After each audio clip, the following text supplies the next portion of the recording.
My dear colleagues at the World Conference in Seoul, dear Mr. President, Professor Kim, I am very sad not to be able to attend the conference because of some disturbances, because of the worldwide sanctions, hampering my education project. Education is barrier-free at the moment.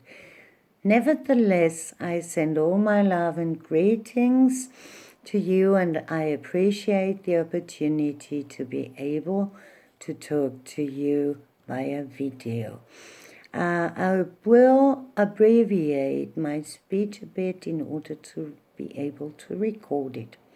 It is the crux of employment in a tumbling market, a somewhat political statement in the session workforce, diversity, labor market inequality, and social integration. Various factors have influenced the labor market within the last 3 decades, in especially most of the states of the European Union, some all over the world.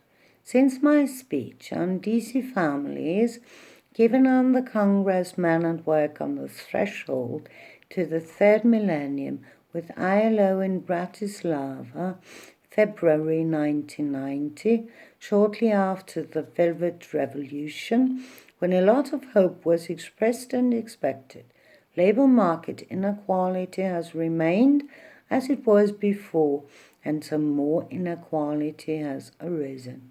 On the women's agenda these days were job sharing, equal pay for work of equal value, a compulsory supply of childcare facilities in order to enable mothers, especially single mothers and parents, to work for their family's income instead of living on social welfare. The northern European states like Denmark and Sweden were outstanding examples how such a system can be beneficial in order to bridge the gap between men and women and to help them not to be subjected to political shame as beneficiaries and not to be left out on the margin of society as in other countries. In the meantime, Equal Pay Day has almost become an annual day of celebration like Christmas. But this date should not be remembered, it should be eliminated. It is a shame in the 21st century when at least now women's rights should have become human rights.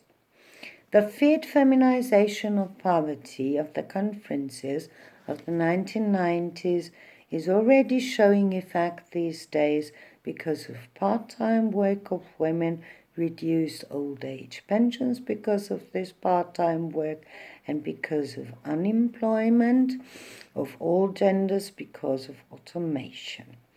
Not only women are affected by these phenomena, the entire workforce is affected. What does automation mean? In the European Union, automation these days seems the key to economic success. As an entrepreneur, there are not many days when I don't get information how to improve my business by lean management. Lean management means fewer employees. Political leaders of all parties spread news like, "We are improving the labor market by replacing the supermarket cashiers by machines." What this exactly means in Austria is that 500,000 workplaces are made redundant by this measure. When I talked to the office manager of the Austrian former chancellor, I was told that these workplaces were not the good jobs. The good jobs were those in front of the personal computers at home. But not many supermarket cashiers are able to work in front of a computer all on their own or go to high school if they are made redundant and go in for some degree. This has a reason why they didn't do it before. New research in the labour market, arising first from America, then in Germany, or the ILO report of February 15, 2017, show the outcomes of this policy. This is where politics and education comes in. Politically speaking, there must be incentives for firms who want to employ real people instead of robots in order to make society still a place worth living in. A lot of customers, by the way, in banks and shops are not used to machines and computers, and they are not likely to learn this in later years. What to be done with them?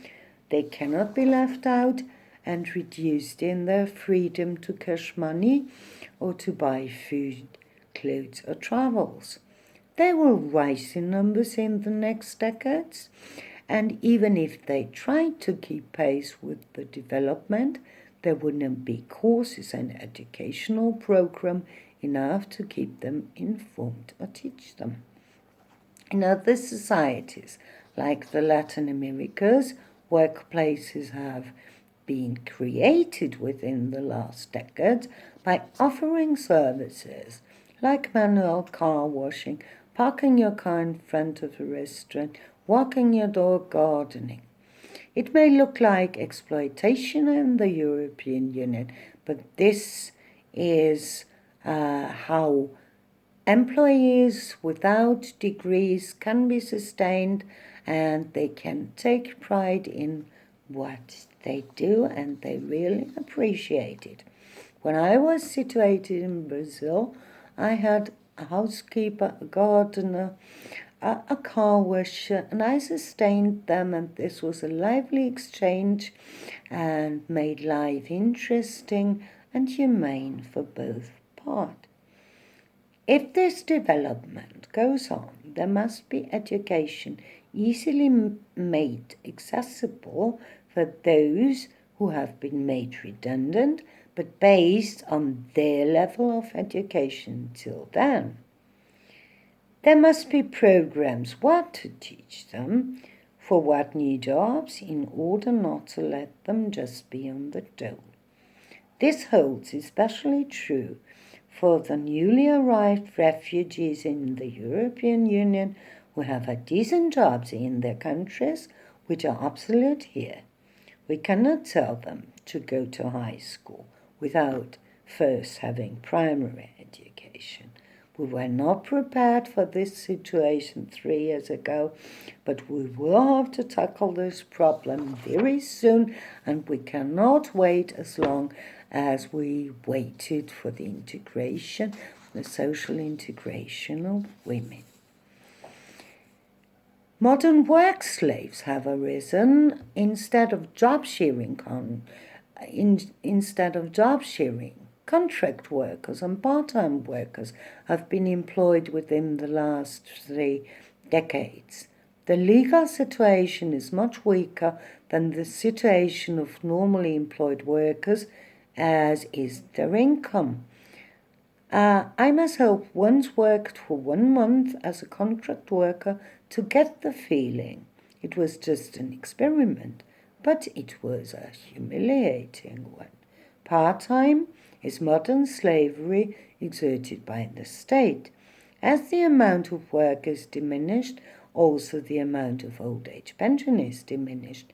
Normally, this affects mothers and women in general, caring for family members and thus doing the unpaid chores of society.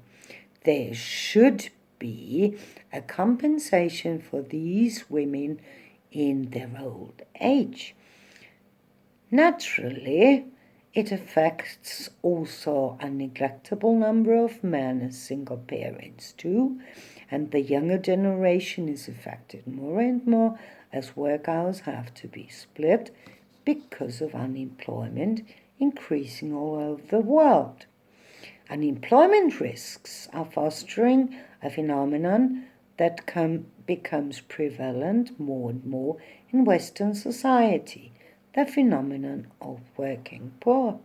People have to take on 3 or more jobs in order to have a decent living, and they have to cope with work contracts for 20 hours and have a workload for 40 hours and more.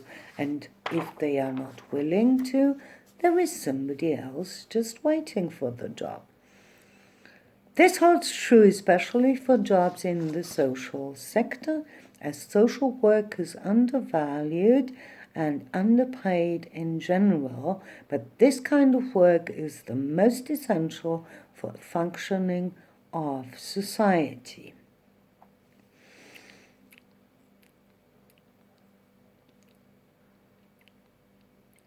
The sector of integration work is essential for generations to come.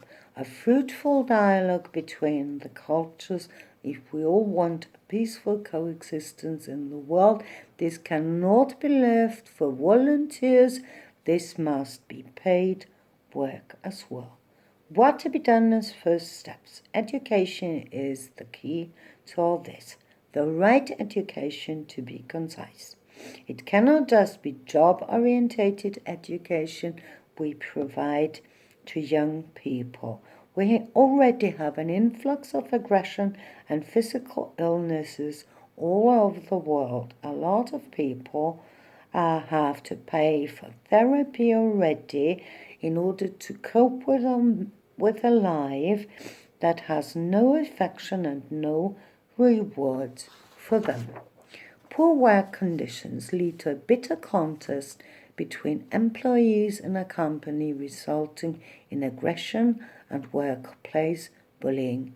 As the World Bank already has initiated, soft skills will be important in the next few decades in order to cope with all the challenges in our new world, and humanities have been belittled over the past decades, yet they will play an important role in the years to come. If a person has no tool to reflect his or her life, he will be prone to taking to drugs and alcohol, or even become a sociopath or religious fanatic. Education should help people to rise mentally in order to take private initiative, and banks should encourage startups, young people who want to try new things, and they should give loans to them, not just to established companies. There should at last be thought of a new economic concept replacing Keynesianism and neoliberalism, which both did not work out to establish a just distribution of wealth on our planet, as can especially be seen in the countries of Africa. The female half should be given a fair chance at last to have the same chances of growth as men do. In this place, let me add one more thing. Austria holds the 57th position in the Gender Gap Index of 2017. In the meantime,